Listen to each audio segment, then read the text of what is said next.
जब वो लड़की ओकरा के धोखा देलस आ दूसरा लड़का के अपन बॉयफ्रेंड बनेलस तो लड़का जानत नहीं का कहला बाबा कि ये गोरी ठीक न कइलू काम गड़बड़ा दिहलू ये गोरी ठीक न कइलू काम गड़बड़ा दिहलू ए कहीं नाद पदू भैसा लड़ा दिहलू कहीं नाद पदू भैसा लड़ा दिहलू गोरी ठीक न कइलू काम गड़बड़ा दिहलू गोरी ठीक न कइलू काम गड़बड़ा दिहलू ए कहीं नाद पदू भैसा लड़ा दिहलू ए कहीं नाद पदू भैसा लड़ा दिहलू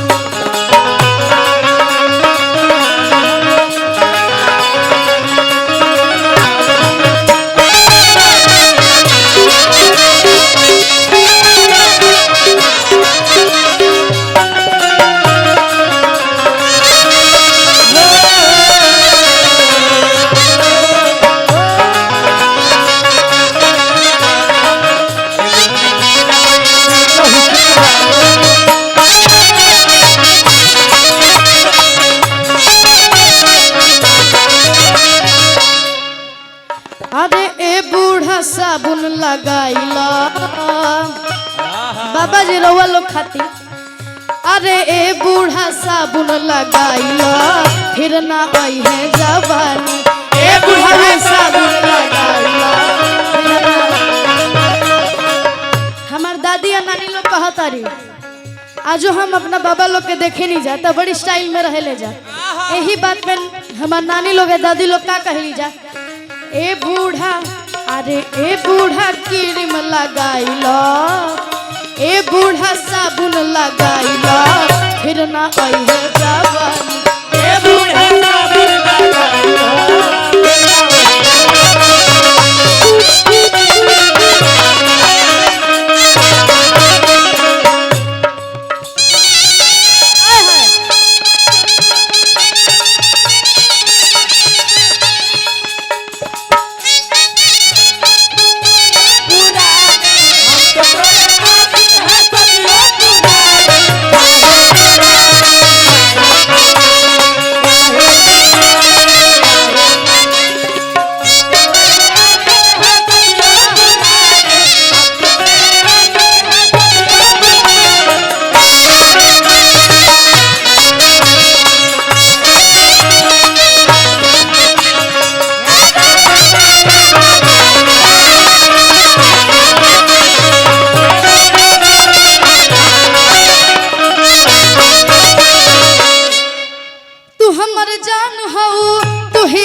करे जाके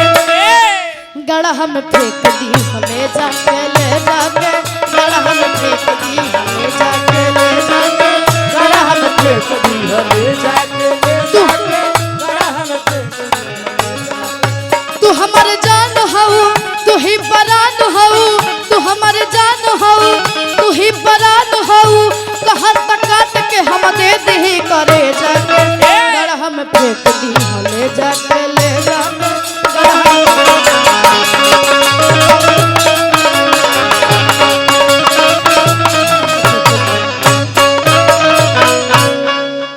और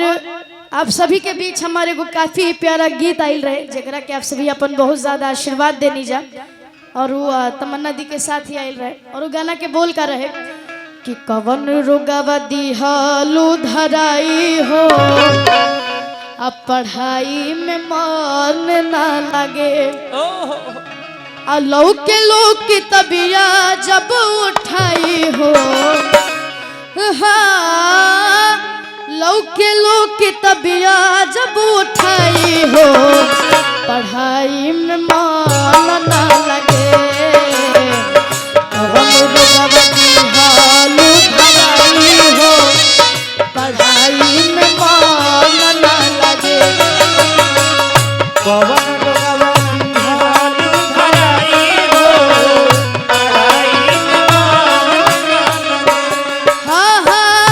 लौके लोग की तबिया जब उठाई हो हाँ के लोग की तबिया में मन ना लगे कवन रोगवा दिहलु धराई हो पढ़ाई में मन ना लगे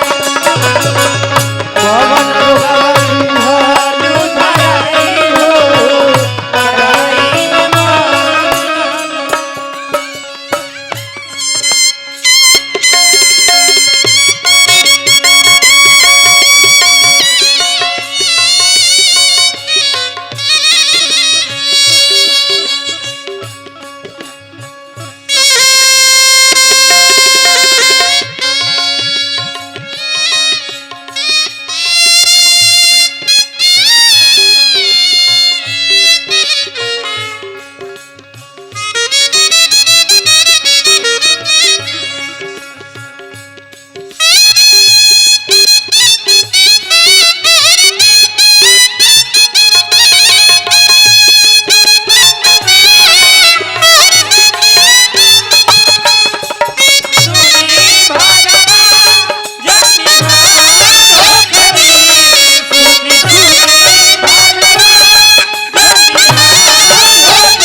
परीक्षा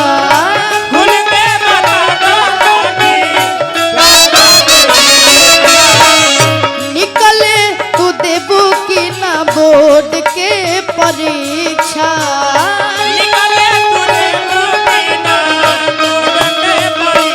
हमारे बाबू की तरफ से हजारों हजार का इनाम आया है। खुल के बता आखिर का बात इच्छा निकले तू देबो की ना बोर्ड के परीक्षा देबू का तू ना वे गौ कराई हो देबू का तू ना वे गौ कराई हो पढ़ाई में मन न लगे कवन रोगवा दिहलु धराई हो पढ़ाई में मन न लगे कवन रोगवा दिहलु धराई हो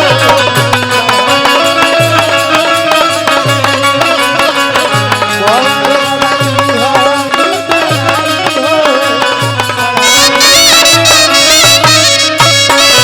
बैठ जाइए थोड़ी देर के लिए। हाँ। फिर जाने दिल ना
तोहरा के दे दिहनी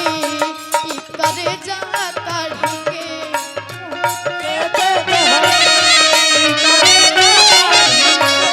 अब तो बहु ना जनलू तू ई दिलवा के यारी के